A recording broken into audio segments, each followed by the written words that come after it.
All right, in the future, Lord willing, my plans are to look at Augustine's writings in depth along with you so that we can refute this idea of original sin as Augustine understood it. But in this video here, what we're going to be doing is laying the groundwork so that we can do that in the future, so that we can have a platform to discuss the issues that he's writing about. So today, we're going to quickly define original sin. I'm going to tell you my motivation for refuting original sin. And number 3, we're going to dissect that definition so that we can later compare it to Augustine. But stick around because I got a drawing that illustrates free will and the mechanism with a really easy drawing. So make sure you hang out. Now, when I say that Augustine created original sin at times, I'm not saying that all the ideas originated from Augustine first. I realize that some of Origen's ideas and other ideas around the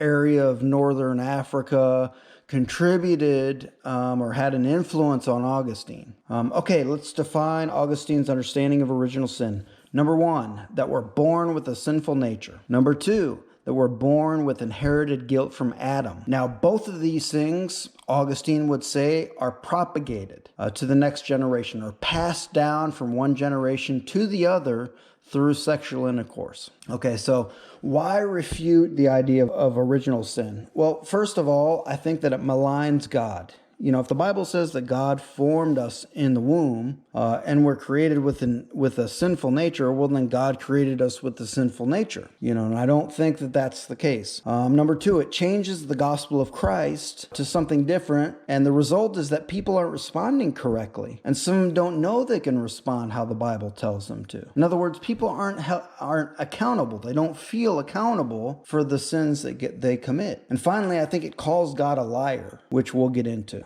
Okay, first let's lay some groundwork to refute this idea of being born with a sinful nature. All right, now follow along with me here. God sends people to the lake of fire. You know, it's a punishment. And this punishment has to be just. You know, God is a just judge, the Bible says. It says in Psalm 51:4 that David said this. He's talking to God. He said, "Against you only have I sinned and done this evil in your sight, that you may be found just when you speak and blameless when you judge." This verse is actually requoted by Paul in Romans 3:4.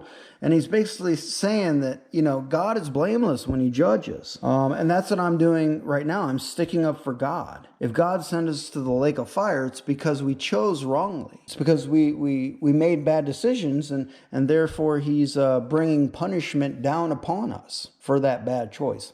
Now, the free will, what is that? A will is a faculty within man that enables him to weigh moral choices and persuasions and freely choose between good and evil. Now, one of those good choices, I should say, is having faith. Or bad choice, which is not having faith. That's also a choice. Faith is also a choice, I'm saying. In Genesis 4, God speaks to Cain. After Adam sinned, God speaks to Cain and says, "If you do well, will you not be accepted? And if you do not do well, sin lies at the door, and its desires for you, but you should rule over it." So therefore we see two choices, doing well and not doing well. And God is persuading Cain here to do well. Now, I'm going to throw up this diagram here of the will. This is my diagram, my understanding of free will. We see the will here, your will, my will, can be influenced. On one side, at the top, we have bad influence or temptation. On the other side, we see good influence, good persuasion. Now, the temptation, the persuasion up top is only just that. It's talking us into something. It's reasons why we should do something.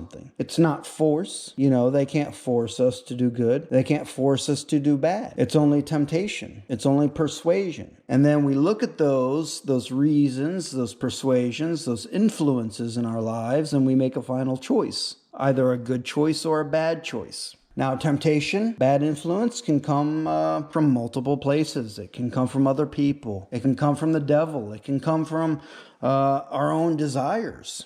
It actually says in James 1:14, but each one is tempted when he is drawn away by his own desires and enticed. Then when desire has conceived, it gives birth to sin, and sin, when it is full grown, brings forth death. That's an example of temptation or bad persuasion. An example in the Bible of good persuasion is Proverbs 1:8-9. It says, my son, hear the instruction of your father, and do not forsake the law of your mother, for they will be a graceful ornament on your head and chains about your neck. So that's an example of good persuasion. We should listen to our father and mother and the law thereof. It's a good influence. Now, if you've stuck around and you've thought about, are men, what kind of nature is man born with? You'd hear this idea of leaning towards sin.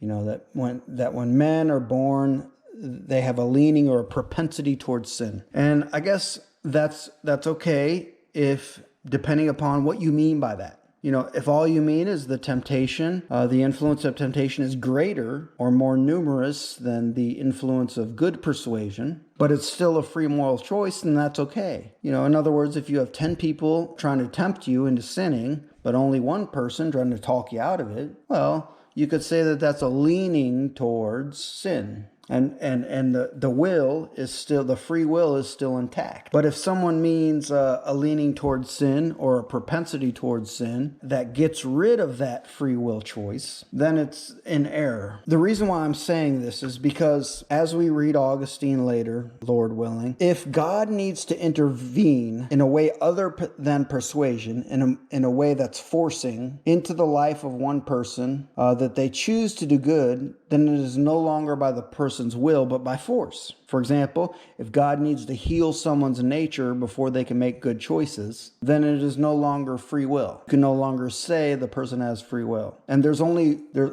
one exception to this, and that's when God was hardening someone's heart like Pharaoh. But even that was temporary, and that was a response to Pharaoh's previous free will choice to accomplish God's plan. So, we don't really see that happen that much. And like I said before, if God's going to send someone to the lake of fire, it's because he made bad choices. So, all right, let's lay some groundwork for this. We don't really have to lay much groundwork for refuting the next one, the born guilty of Adam's sin idea. Ezekiel 18:20 says, God says, the soul who sins shall die. The son shall not bear the iniquity of the father, or the father shall not bear the iniquity of the son. I'm saying that from memory. Put the verse up here on the screen. it's simple. The son, we shall not bear Adam's guilt, period. And if you say that we do, well, you're calling God a liar. The soul who sins shall die. The son will not bear the iniquity of the father, nor vice versa. They won't bear the guilt of the father. So I wouldn't want to call God a liar in that. Like I said, there's not much to that idea. It's refuted. In addition to that, we've already talked about Romans 5:12, how Augustine had a mistranslation of that verse in his Bible, and caused him to come up with this guilt of Adam thing, that we were in Adam and thus guilty of his sin. So go back and watch that video about a mistranslation of Romans 5:12. All right, so I've hoped I've laid a good groundwork, so later we can read Augustine's writings and compare it to this diagram, this influence, free will system that I've laid out there. All right, thanks. God bless.